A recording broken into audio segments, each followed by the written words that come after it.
Hi friends, welcome to G V talks. Trolling ఇటీవల కాలంలో మనం ఎక్కువగా వింటున్నమాట.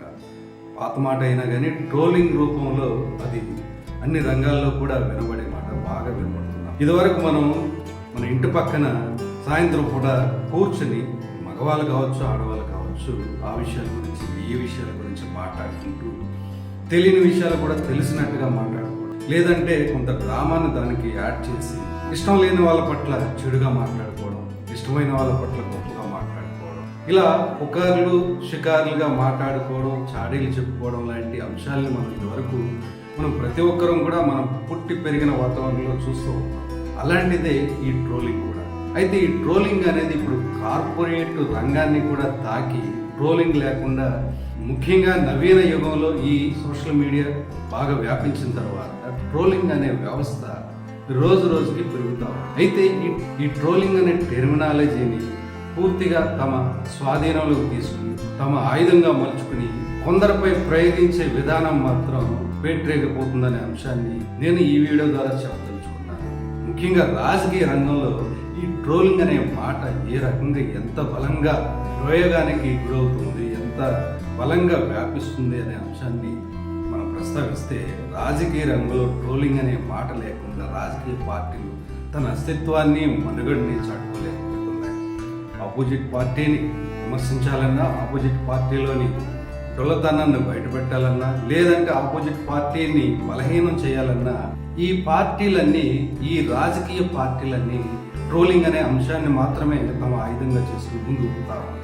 ఒకప్పుడు ట్రోలింగ్ అనేది ఏ రంగంలో అయినా సరే ఒక మామూలుగా, ఒక రీజనబుల్గా ట్రోలింగ్ అనేది నడుస్తూ ఉంది. ఇప్పుడు ట్రోలింగ్ అనేది లేని అంశాన్ని కూడా ఉన్న అంశంగా మార్చి దానికి రకరకాల డ్రామాలు యాడ్ చేసి ట్రోలింగ్ని ఒక నాటకీయంగా, ఒక ప్రాసెస్ ప్రకారం ప్రజల్లోకి తీసుకెళ్ళడం అనేది ఇప్పుడు జరుగుతాం. ముఖ్యంగా రాజకీయ రంగాన్ని మనం ఎగ్జాంపుల్గా తీసుకుంటే, మహిళలపై ట్రోలింగ్ అనేది పతాక స్థాయికి చేరిపోయిందని చెప్పాలి. వ్యక్తిగతంగా, సైద్ధాంతికంగా విమర్శలు చేయడం అనే దాంట్లో ఎవరు తప్పుపట్టరు. ఇక్కడ ఆడ మగ అనే తరతమ భేదం కూడా ఉండక్కర్లేదు. ఇంతకు ముందైతే ఒక మహిళను తిట్టే విషయంలో మగవాళ్ళు ముందుకొచ్చేవారు. కానీ ఇప్పుడు ఒక మహిళ గురించి వ్యక్తిగత అంశాలను మరొక మహిళ తూర్పారబట్టాడు. ఒక మహిళను మరొక మహిళ తూర్పారబట్టి బజార్కి ఇచ్చే వ్యవహారాన్ని వెనక ఒక యంత్రాంగం బలంగా పనిచేస్తూ ఆ వ్యవస్థను తయారు చేయడమే మనం ఇక్కడ దుయ్యబట్టాలి. ఇలా మహిళలపై ట్రోలింగ్ చేసే విషయంలో రాజకీయ పార్టీలు తమ హోందాతనాన్ని పక్కన పెట్టి దిగజారిపోతున్నాయని చెప్పాలి. ఇంటెన్షనల్గా ఆయా పార్టీలు మహిళలపై కూడా తమ ప్రతాపాన్ని చూపిస్తున్నాయి అనుకోవాలి. ఇవన్నీ ఎక్కడో చిన్నగా మాట్లాడే అంశాలు పై వాళ్ళ వరకు వెళ్ళవు, అంటే ఆయా పార్టీలు రన్ చేస్తున్న వాళ్ళ వరకు వెళ్ళవు అనుకుంటే మనం పప్పులో కాలేసినట్టు. ఇవన్నీ కూడా పెద్దవాళ్ళకు అనుసంధానంలోనే జరుగుతాయనే విషయం మనకు తెలుసు. ఆ పెద్దవాళ్ళు నిర్వహించే సోషల్ మీడియా సారథ్యంలో రన్ అయ్యే యంత్రాంగమే ఈ ట్రోలింగ్కి సారథులని కూడా మనకి తెలుసు. మహిళలపై మహిళల్నే దాడి చేయించేలా, ట్రోల్ చేయించేలా ఒక బలమైన నెట్వర్క్ ఇప్పుడు కొత్తగా మొదలవుతా ఉంది. ఇది అన్ని రంగాల్లోనూ కూడా మొదలైపోయింది.